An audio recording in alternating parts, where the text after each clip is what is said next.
So this is the fifth episode of the Linkar podcast. Thank you all for coming.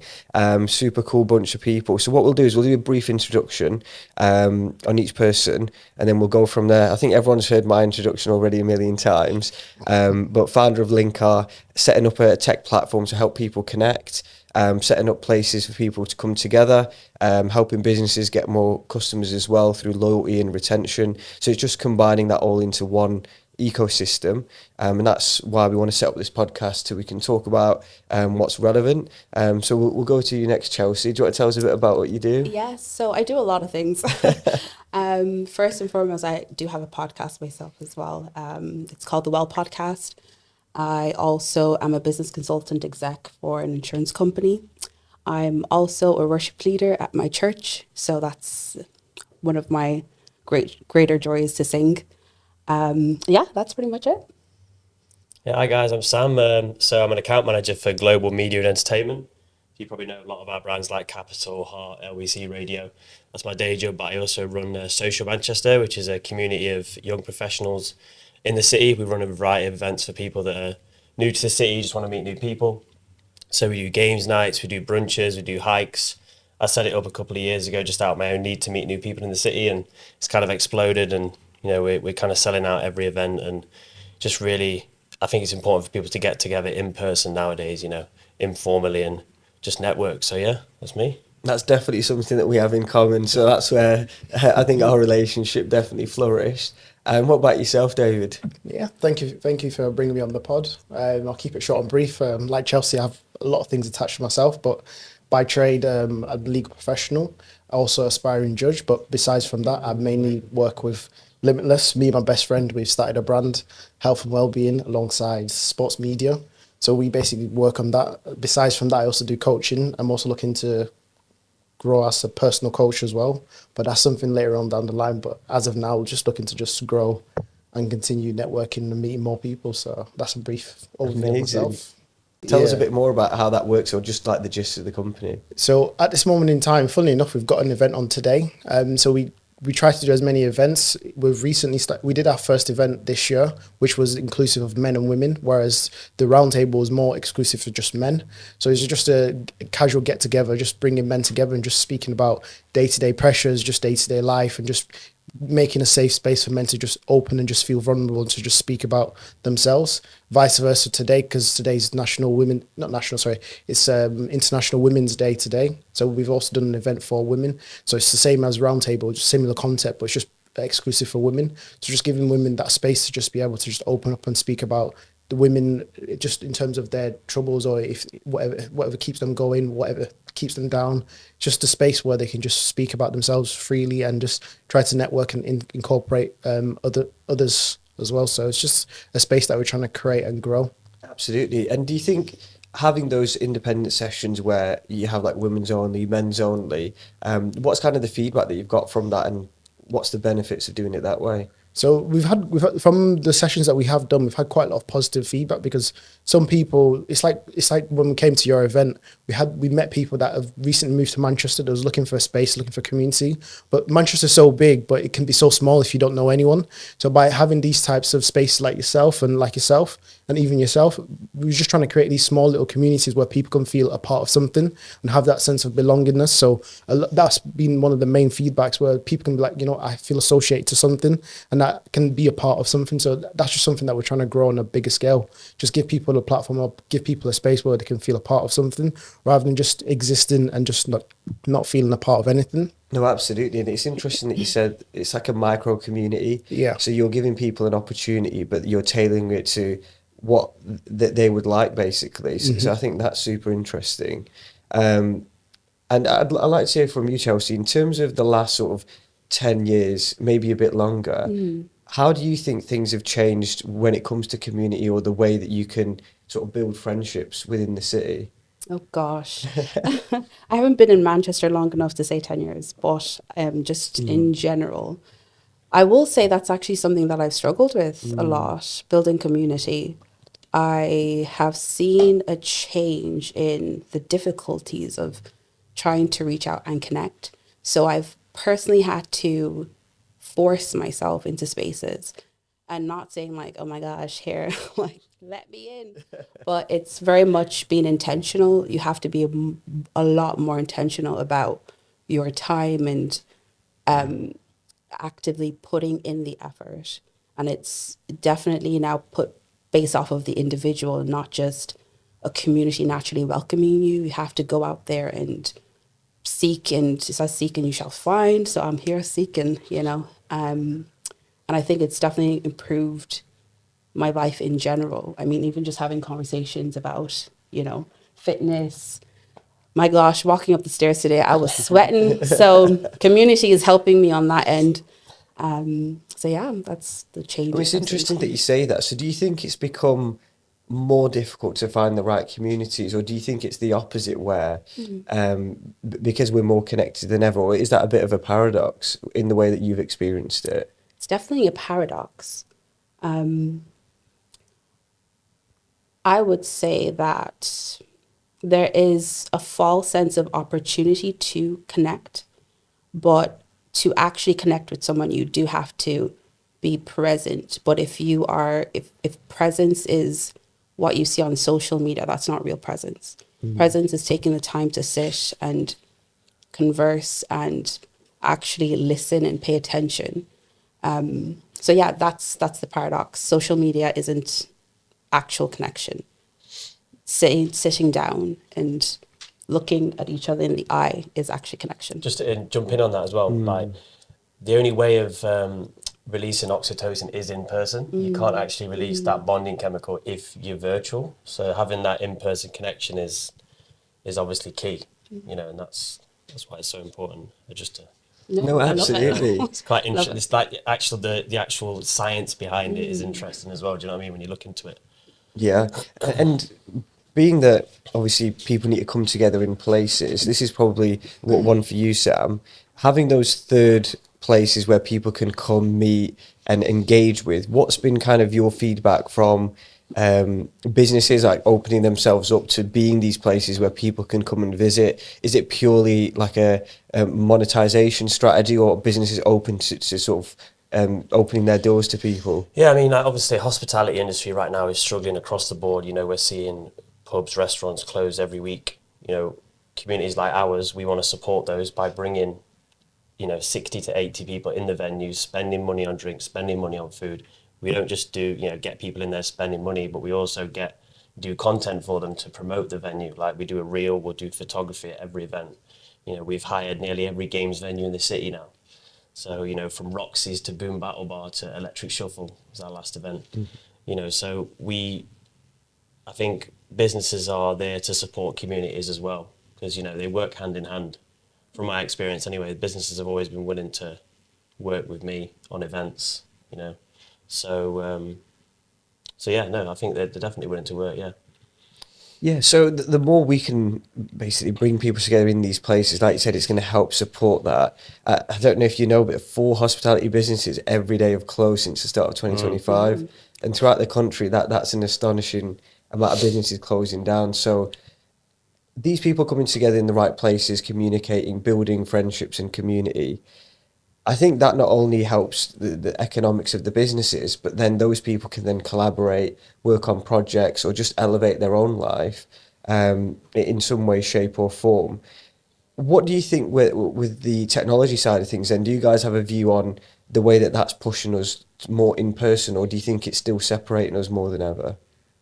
The amount of, I've just signed up to Click. I don't know if you heard of Click. It's another app about meeting in person. There's a lot of apps coming out now, or just more communities about meeting in person. I don't think tech is really going to change it that much, because you can't AI and meet up, can you? Do you know what I mean?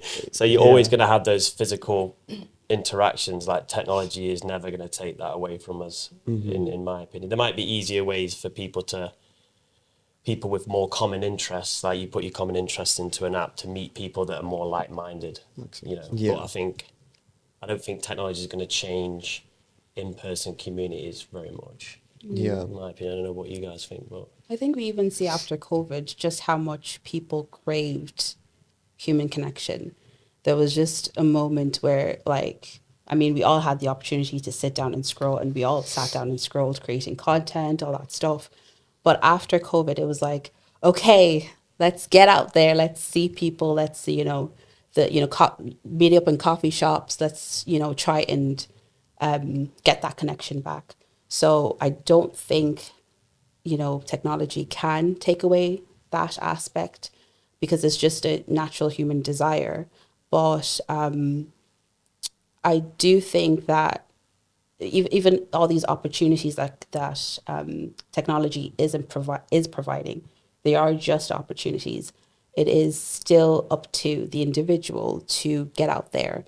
But then you have to think, what type of individuals need that extra push? Naturally, extroverts won't go out there and speak up and try and connect. So it's trying to get in. We should try and get in the homes rather than just say, okay, come and meet us here. Come to us. We have to try and promote people to get out, or at least meet people where they're at. Yeah, it'd be interesting to know kind of the statistics on how many people are being isolated and don't actually come out, whether you term it as like introvert or extrovert, and then try and help those people break those barriers and come out. Because I've been in that position as well where I've not been going out, and it's almost like you get into the hole and you can't climb out of it. But then once you do and you see all the benefits of meeting other people, communicating, they can almost take your mind off certain things. And then you develop into this new person. So I think it is really interesting. I think just to add on, when you look at remote working now as well, since COVID, it was the biggest social experiment that was ever, really, in terms of people never worked from home as much as what they've done in the past 6 years. So people will go days without seeing anyone. So I'm a big advocate of the hybrid model, 2-3 days in the office, 2 days from home. I get, people might have family and kids, you need to do the school run and whatever. But if you're young and you live in a city, you should be in an office, in my opinion, because that's the best way to work. It's not everyone's model, but I feel like it's the best way to, best thing for your mental health as well. Yeah. Seeing people in person. So I think remote working has maybe cause a decline in people interacting as well in person. So I think a hybrid model for me works. I don't know about what you guys think, but I think, I prefer I go in the office 4 days a week. I don't have to, but I choose to. Yeah. So I feel like that helps me personally, going in the office. I feel down when I'm working from home personally, but, it's... Yeah, just to continue what you mentioned about hybrid working, I do hybrid working and I enjoy going in the office. Yeah. It's just that human interaction, because you don't get the human interaction working from home. And there was a period in time where I went fully remote. The office was based in London, but due to COVID restrictions, had to work fully remote for a full year. The company did make amendments and try to incorporate everybody to feel a part of something, because we'd occasionally do like team meetings or we'd do like team events. So sometimes we'd do like a team bingo. That was a great way, but it's not quite the same as being in person.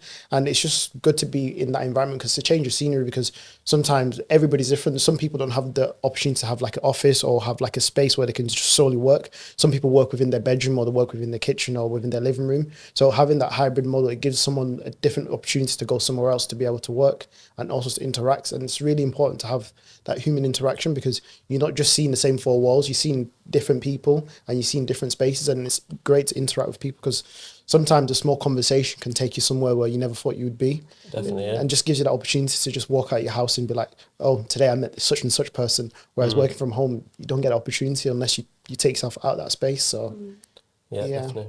No, totally. And you're quite a busy guy, so doing so much all the time, it is a bit of an interesting concept. That could you combine like your work totally into like a social life where you're getting loads of fulfillment and interaction? Because I think with the technology moving now, those kind of isolating jobs are just being like given to the robots and the AI instead. So do you think we as humans can then forge a way where our social life and our work combine into this one creative flow, and then we find this constant fulfillment? It'd be interesting to see what you guys think about that. It's a very interesting question. Life is all about balance. So it's one of those where you just got to try find the balance between work life and social life and personal life. Easier said than done, but it's just one of those where you have to try and prioritize, because work can only take you so far. To a degree, helps pay the bills, but at the same time, we do have a life outside of work. So it's very important to be able to try and find the balance. That's my personal point of view. I don't know what you guys think. Yeah, you're gonna have to repeat the question. I don't really understand it, to be fair. I mean, I guess the question is that people separate work and social. Yeah. Is there a world where we combine the two and it becomes more fulfilling, where you're always interacting with other people? I suppose it is a bit of an abstract concept, but the reason why I mention it is the Romans had something called otium, where their whole world revolved around like personal self-actualization, and leisure was the core concept of the society. See the pyramid of self-actualization is the Yeah. top, isn't it? Yeah, It's so the the Maslow's idea hierarchy is- of needs, isn't it? Yeah. I kind Right? of. Yeah, something like that. I don't know if I've looked into that side of things, but the idea is really that you find real self-fulfillment in when you're just talking to people, you're like the leisure type of things, and then work is just a means to kind of get to that point again. And then now almost like the work's taken over, where it's like creating self-isolation and all these other things, where we've lost the track of what it really means to be humans and socializing, connecting. Yeah. I mean, when the Industrial Revolution happened, and machines started taking over and doing more jobs for us, we had more time for leisure, and that's when sports teams came about. That's when like football was invented, tennis was invented, because people had more spare time. So now we're probably going to have even more spare time, because AI is going to be taking more and more of our jobs. But it means that we can invest time in leisure, and maybe in more activities which don't necessarily involve technology, because it's doing it for us. So I think there's an opportunity there for humans, to be doing stuff which we've never done before, and one of those is creating communities like we've all created, Yeah. So I think like it kind of slowly feeds into like a conversation of socialism, which I personally don't really believe in. But I think that's something that a lot of younger people are kind of getting into. Yeah. But I just don't think it's fully realistic socialism. Well, it'd be interesting to get your take on it, because I don't really have a grasp on what that looks like in today's society. I like, okay, I'm not a politician or anything. I don't know all the, so don't quote me. But it's, for me, it's just not possible to fully, I don't think it's possible to fully just do whatever you want in a work sense and still get the benefits of a paycheck in a way. There has to be something motivating you. It's like if you're not working for it, Yeah. then if You're not going to do it. I won't do it. it's like you can't just equally divide the wealth between every person. I believe in a meritocracy. The harder you work, the more you should get rewarded in life. And for me, the best way out of poverty is a job. So I think that's what capitalism is, isn't it? I think socialism. pure is kind of- capitalism, like you said, I think that works really well. I think the issue that we've got in today's society it is kind of like the corruption in it. So then you've got people that are cheating their way to the top, and then they're just like almost reinforcing their position through like just taking assets and whatnot. And then it becomes unfair, because then they're leveraging the poor people to get even richer. So they've created that gap. Yeah, which and I not think, paying tax either. Yeah. Finding loopholes to not pay tax. Google and Starbucks are renowned for like Yeah. zero UK corporation tax. I love big companies, and they create a lot of jobs, but they should be paying their way as well. Do you know think what I mean? it's worth it though for them to pay less tax, but they're creating jobs? I mean, Yeah, they're creating jobs, but yeah. they should also be paying their tax, in my opinion. Do you think that would bring the overall tax down? Because Well, I mean, it would mean that we can, invest more in public services. It would mean that it would come down to us at ground level for us, to invest in people. So I think it would be more money in the coffers, as it were, because more money for the NHS, more money for public services. I think, You think anyway. That's Yeah, the theory of it. yeah, But yeah. you don't know where the money's going to do. 'Cause Yeah. the government controls it at the end of the day. Well, It's up to them what they want to do. They might do a HS3 or something like that. Well, moving on to actually like places that we like to visit and where we want to communicate with other people. David, what are some of the places that you like to go, and what would you say is like the ideal communal space or place you like to visit? It's a very good question. I'll probably say the gym for me. I feel like the gym is a great place to interact and meet wide range of people, because sometimes when you walk into the gym, you don't know who you're going to meet unless you interact with them. And in the gym, you meet people from all walks of life. And I feel like it's a good space because not only are you working out, it's also an opportunity to network and interact. Because within my gym, it doesn't just have the gym facility; it also has like the cafe area, and it also has like the pool side. And Which gym do you go to? I go Total Fitness. Where's that one? So they have quite a few in the northwest. So I go to the one in Bolton. Nice. So it gives me an opportunity to not just work out, but also to interact, because they also have classes, and the classes is a great way to interact and meet people, because it can seem quite daunting to just work out on your own, but when someone arranges like a class, it gives you that opportunity to interact, because at the end of the session, everyone introduces themselves, so how I'm such and such, I'm such and such, and naturally it can allow you to make that connection or make that relationship, because at the end of it, a lot of people tend to be like, oh, do you want to go for coffee afterwards? Oh, do you want to do this on this day? And it's a great entry point to making a connection or making a relationship. And I really enjoy going to the gym, because it's not only just good for my mental, it's not just good for my physical, but it's also good from a mental point of view. So I really enjoy the gym. I get a lot of good dopamine from it, but I get a lot of good as a whole from it. So That's interesting. I'm like the opposite. So on the gym floor, you're just focused in on your own workout. You're like, I don't know how I'm going to speak to anyone else. But it's interesting the concept that you said about like, if you're in a class, then you all introduce each other, speak like, this is what I do type of thing. And then you can open up that conversation. But one place that does get really good is the sauna. Yeah. So the So I saw you sauna, the other day. You go to the same gym as us. yeah, the sauna, the everyone's sauna. chatting, they're talking about like conspiracies and just next level stuff. It's true, actually. Everyone opens up in the sauna. What type of gyms do you guys go It's called to? it's XF. It's a new one that's opened in Arndale. Yeah. Okay. So It's great. It's like you said, the sauna, you know, because sometimes you go in there and it's quiet, and then sometimes you go in there and it's busy. All it takes is just one person to start speaking about a certain topic, and before you know it, you're going down the rabbit hole and everyone's contributing, and then by the end of it, everyone's exchanging socials, everyone's exchanging numbers, and it's easy to kind of make connections that way. Whereas if you just walk into a room, it's quite daunting, like who's the first person to speak to. Whereas like you mentioned slightly earlier before, you have that common ground because you're in the gym, you're working out, you're relaxing in the sauna. That one topic can revel into something, and then you can gain a connection off the back of it. So Yeah, the sauna has got to be one of the best places to network and meet new people. It's like the hack. yeah. But in terms of new spaces then, what makes a good vibe? Like what do you think in terms of that being welcoming? Is it the people? Is it the environment? Because I think a lot of places are restricted by the kind of actual facilities that they can provide. I think a lot of places could do well by having more like place where people can sit. I think a hidden one is like a lot of hotel lounges that are open for people to come and visit, but not a lot of people know about that, where you can have business meetings there, speak to new people, which I think is quite a good one. Yeah.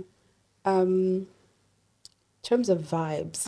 Somewhere where you can bring a community in, because I feel like there's a lot of new cafes as well that are like Middle Eastern cafes, and they stay open until like 10 p.m. Do you know what? yeah, I've seen a lot of the guys. It must be international students like Bahraini or from guys from Kuwait having a coffee at like 11 p.m. at night. Yeah. I'm like, man, I'd be buzzing. If I had a coffee that late. You'll go sleep. But it's funny because I find that in Manchester City, it's like things do close quite late. But in towns, oh my goodness, you guys close at like 5:30. What is going on? I find that really tough because in Ireland, you know, places maybe earliest might close at 6 o'clock or 7. But with work, that's just it's frustrating. Yeah. Like you can't go out after work and just chill out and relax with friends. But I'm loving that. Yeah. You know, that's, oh my gosh. I'm loving that you're giving me all these tips and stuff. No, definitely. So, yeah. And I think that's interesting because, like you said, when you finish work, Yeah. and then you don't have anywhere to go. You feel like, oh, I have to go home and just stay at home. Yes, everything's closed. You know. No, absolutely. So that's, I think, a good idea for a lot of people to tap into. If there was one chain that was like the midnight chain, I feel like they would just, like in every city, every town, they would really do quite well.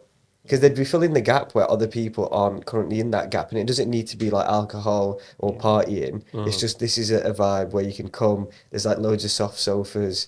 You get like hot chocolates all night long or whatever. New business idea, mate. Get it started, man. Yeah. Linkar Cafe, man. Linkar Late Night Cafe. Yeah, absolutely. I think it would work quite well. But it was interesting what you said before, Chelsea, about community doesn't happen by accident and you have to go out and find it. And you said that you're on a bit of a journey right now to kind of find those areas. What would you say is like some of the best places to start that process? Oh gosh, for me anyway, the best way has been with church.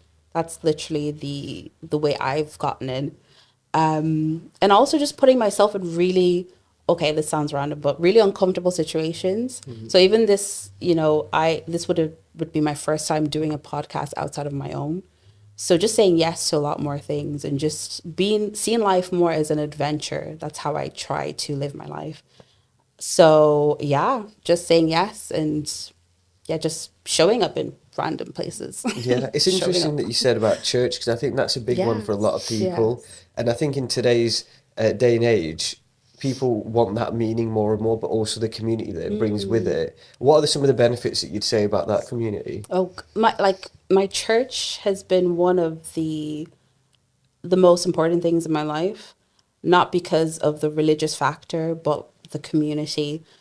Sorry, repeat the question because So I it's feel just like about honestly, you were on the right track. So Yeah. it was about the community that brings. Just explain that a little bit about the benefits of it. Yes, it's the thing with isolation is that it doesn't give you the real reflection of how your character is. So when you're with people, you're able to to read people, their interactions, their reactions. You're able to assess yourself a little bit better. So with being with people, being around people, it's improved my communication, my understanding of behaviors, my overall outlook of humanity in general. So isolation is a thing that can kind of skew your sense of self, but also how you view others. So being with people it brings conflict, which is the best. But then it brings also, how do I handle conflict? How do I watch my words or what know what I can tolerate versus not tolerate? So it just, brings out the human in I you. think, like, to echo that, I grew up in a Christian family as well. Oh, lovely. Even though I'm no longer Christian, I'm agnostic now, but I'm kind of exploring it again. What church do you go to, by the way? Ooh, fresh fire. All right. So I live literally across. called Do you Fresh know, Fire, do you know just it is. Audacious? Oh, I've got some friends who go there. Yeah. Lovely. So I grew up in a Christian family, and I feel like it's just, where else do you get a gathering of people every single Sunday that big? Do you know what I mean? Anywhere in the world, really, or in any religion. You know, with whether you go to the mosque or whether you go to the synagogue, it's just that community of people getting together on a regular basis and worshiping.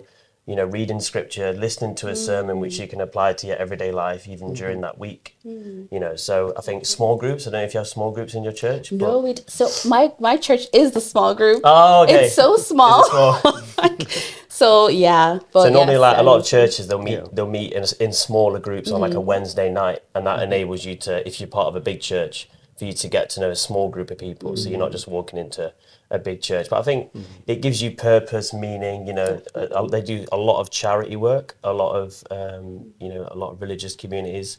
So I think, religion is huge for a lot of people when it comes to purpose and meaning in life. Anyway, and it helped me. But even though I'm no longer a Christian now, but Yeah,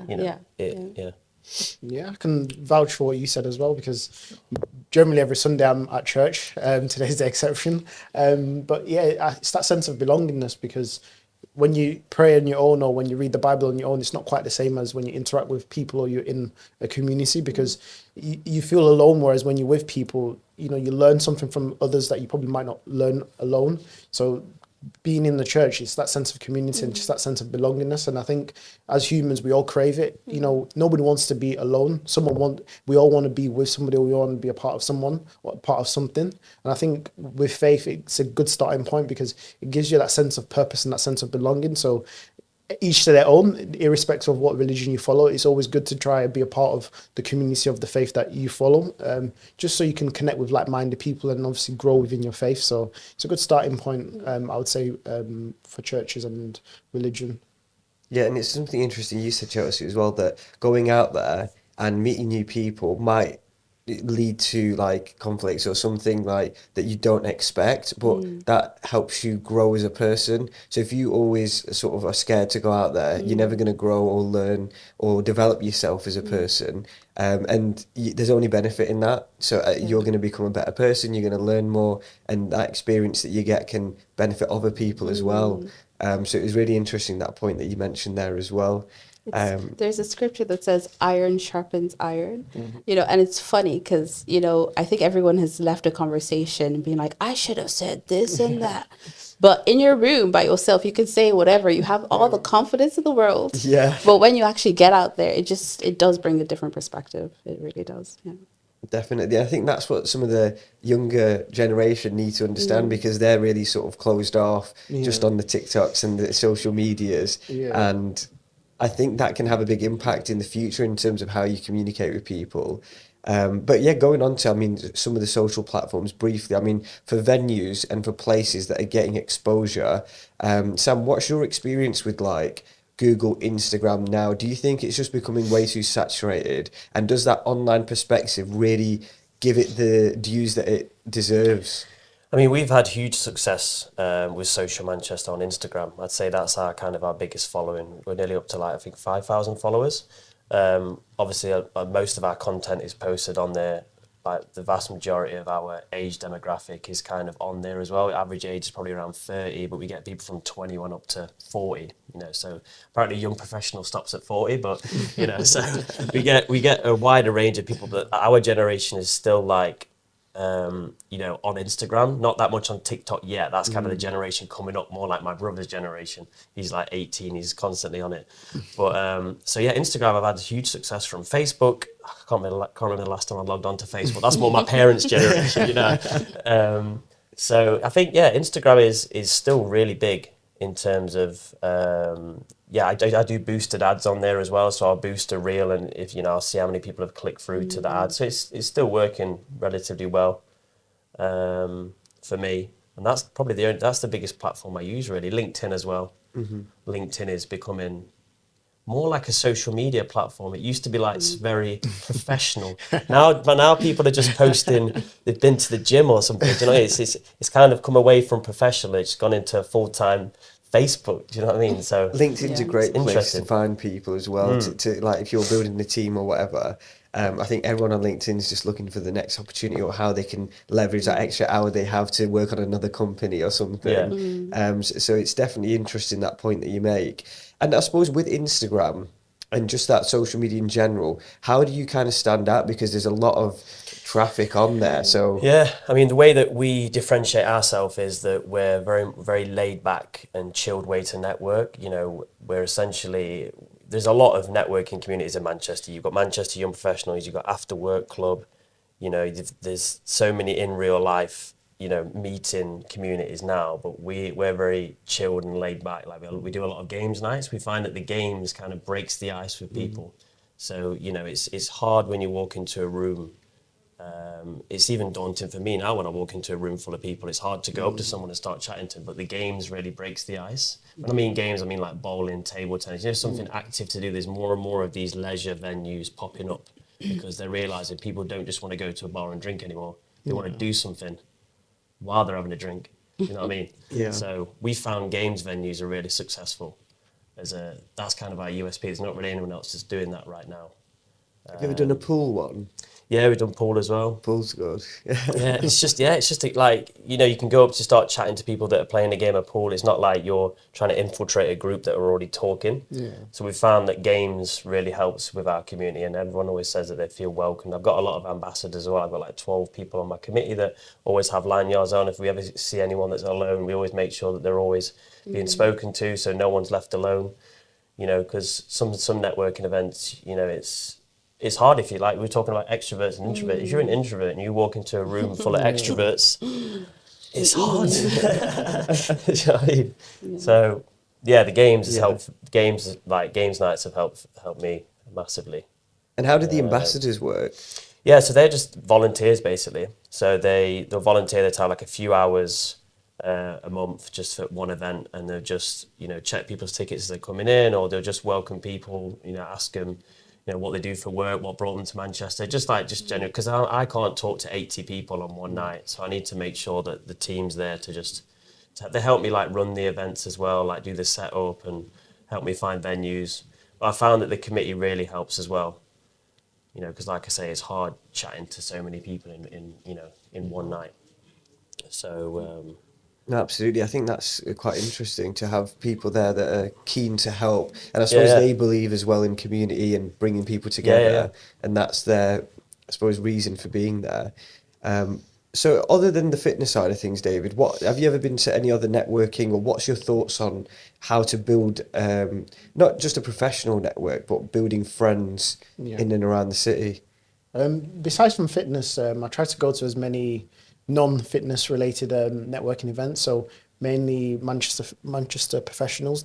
Manchester Young Professionals. That's the main one that kind of brought me into the whole scene. And then having friends like Pedro, he ended up introducing me to yourself and then introduced to Muzz. So it's a great opportunity to go into them spaces because you kind of networking to find people who are like-minded, who you want to work or aspire to be like. So it's a great space for you to be in, I'd say. So I try to get myself out there, and to go back on what you said before, sometimes in life, nothing changes if nothing changes. So you got to put yourself out there and put yourself in uncomfortable situations so you can really grow, because you'll never be able to meet the people that you want to meet if you don't put yourself out there. So it seems very daunting, as we mentioned before, you know, if someone's an introvert, it's very difficult for them to walk into a room. But going to what you said there, I really like the concept that you mentioned in the sense of having that icebreaker by doing the games, because it helps people to feel a little bit more relaxed. And some events or some networking spaces that I've been, it's been quite daunting because you see a lot of high profile people and you think, how do I approach this? How do I interact with them without making myself seem silly or whatnot? You have that overthought in your mind, but it's just trying to put yourself out there and just being uncomfortable and just being present, as you mentioned before. Just be present, be engaged, and just put yourself out there, because again, you'll never grow if you don't put yourself out there and you don't do anything difficult, because it's all character building, and it's all helping with your growth. Because if you aspire to have better communication skills, you'll never grow with your communication skills if you don't go out there and speak to people. Because if you speak to 100 people, by the 101 person, all them people that you've spoken to, by the 101st person, your communication will gradually improve. So it's one of those, like, these soft skills that we can develop by putting ourselves out there into these spaces. So it's really good, and something that I would really advocate for people to, you know, get themselves out there. It's very difficult to go there alone, or you don't know someone, but always bring someone that you do know and say, let's go to this networking event. At least you have someone that you know, and then just try and build your network from them. The more you go, the more familiar you get with people. It'll become a little bit easier for you to blend in and network easier, because you have more mutual connections, rather than just trying to spam people on LinkedIn and say, oh, I seen you there. It's better to build an in-person relationship. So then they have someone that they can relate and be like, oh, I remember him. We met that day, rather than just dropping them a LinkedIn invite. So I hope that answers your question. No, absolutely, it does. And I think we've all been in those situations where it's like, oh, what's going on? What am I doing? And then it turns out to be all right. Yeah. But I once went to this like AI meet, and everything was like so advanced, like technically it was like for like high level coders, and then I just felt like, oh, like what am I doing here? But then after the whole session, like we had pizza and whatnot, and then I got speaking to everyone, and then afterwards I felt like, wow, like this was so insightful and met so many cool people. So I think that initial hesitation, as soon as you overcome that, you can learn a lot, and it is fun. It is. I'm loving this conversation, because I'm sick of hearing how are we going to bring AI into workplaces. I'm done with it. It's too much. But I'm now thinking, okay, the conversation can now lead to how are we going to bring back interactions into workplaces. So yes, it's great to see that these businesses are, rising up and it's focused on interaction. But then it's like, okay, the big companies, the big insurance companies, or accounting firms, they might start feeding that into their business model. So yeah, I think that's might be where we might be heading as a society. I hope so. Yeah, Hope and I so. think the heart of everything is people. If these big corporations just become purely AI, these monoliths, they just don't have a soul, then Yeah. it doesn't really mean anything for us anymore. Like that entity can continue on its own course, but at the end of the day, I feel like everyone's own experience and how they share that with other people, it just goes back to that is life really at the Yeah. end of the day. So yeah, it is super interesting because I think more and more people are going to be available to do what they want, and having people like yourself, Sam, like Limitless and communities, and even with Link Up, that's the idea, to bring these communities together in a way where they can get more visibility and easier access to more people to join up with. That's kind of the idea, and I don't think there's a limit to that. I think you can continue to do that as much as possible, creating micro communities within communities. And at the end of the day, I think that will help the country, even the world, to be honest. I think it will lead to a really good place. Um, and going back to the venue side of things then, do you think there needs to be a set organizational structure with venues in terms of how they bring people in? So at this stage, this is what we're trying to do with Linkart, is incentivize venues to bring more people back in to obviously become retention customers.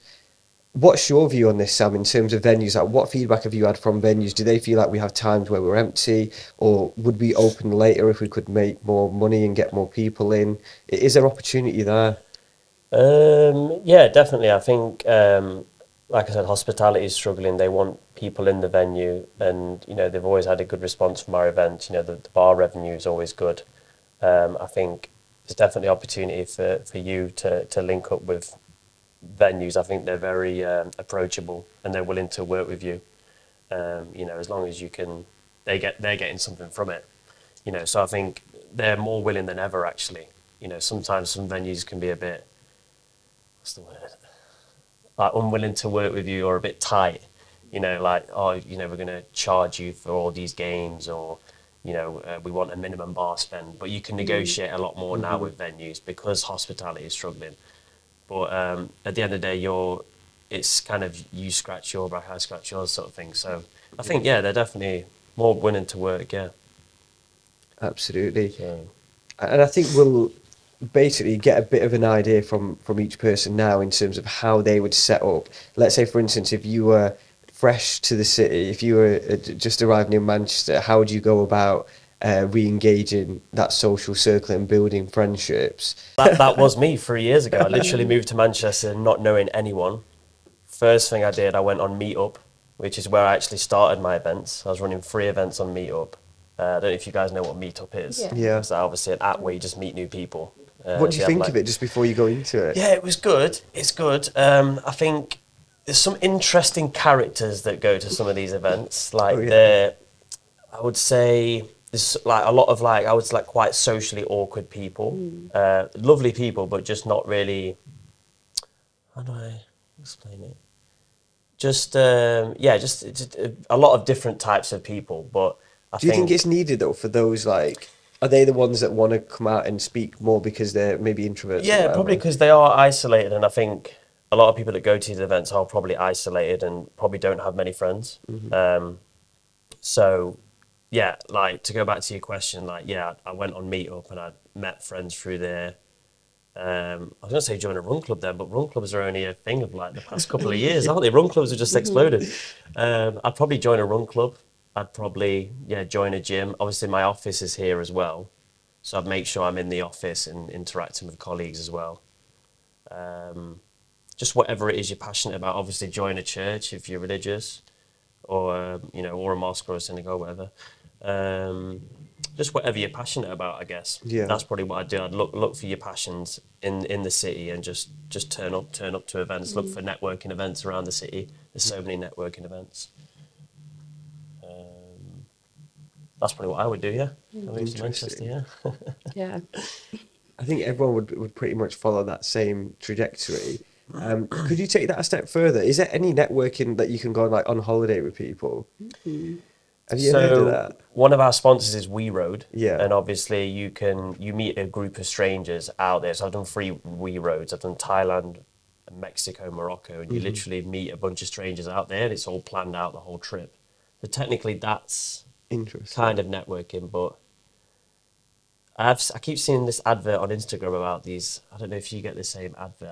I think there's some guys that go traveling and network. I think there is people starting to do it. Yeah. Um, It's so accessible now. I don't know if you heard, but someone went to Turkey to do their grocery shopping and came back, and it was less expensive than going to Tesco. oh yeah, I saw that today. Yeah, it's good. Yeah, that's crazy, isn't it? But I think we'll wrap things up. We'll go just to briefly sort of summarise. If you've got any things that you're doing, or you'd like to just get an update out there in terms of what's going on over the next couple of weeks, definitely do that. So yeah, start off with you, David. Any closing remarks?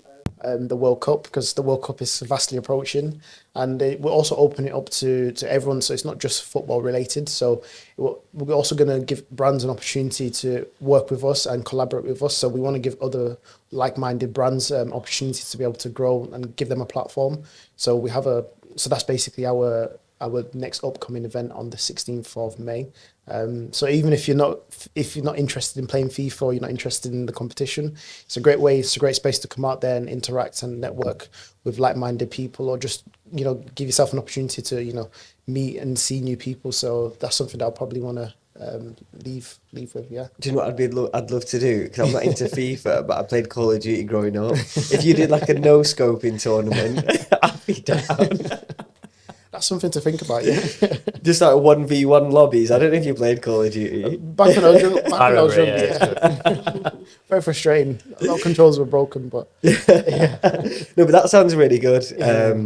I think a lot of people would be down for that, especially if there's a little prize at the end of it. Yeah. You get loads of competitive players coming down. There's prizes. We're going to have a DJ. It's just going to be just a good fun event. Just everybody's to come down and just support and just be a part of the community, and just, in essence, we just want to grow the community and just put ourselves out there.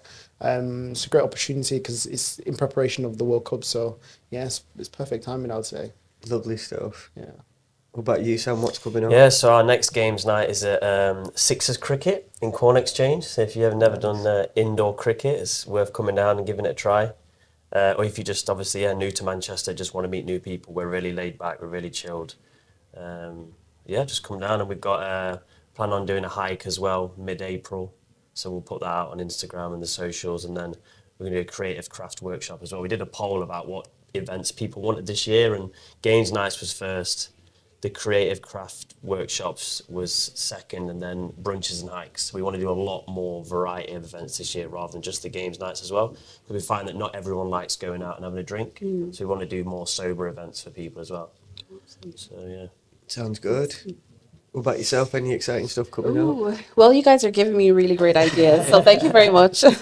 So I have a podcast, and I was thinking at some point of doing live meetups. So I'm in great company right now. So yeah, definitely follow us on social media. What's it called, the podcast? The Well Podcast. The Well, WELL. So tune in. We might be doing like meetups and sessions like this, but in person. Amazing. I love everyone being on the same vibe. Yes. We've definitely smashed that one. Super excited with Linko. We're in that final stage of development. So we're hoping April, May, we can launch the app so you can use it to meet new people, host your own activities on there, because it'll be free for hosts to get that visibility.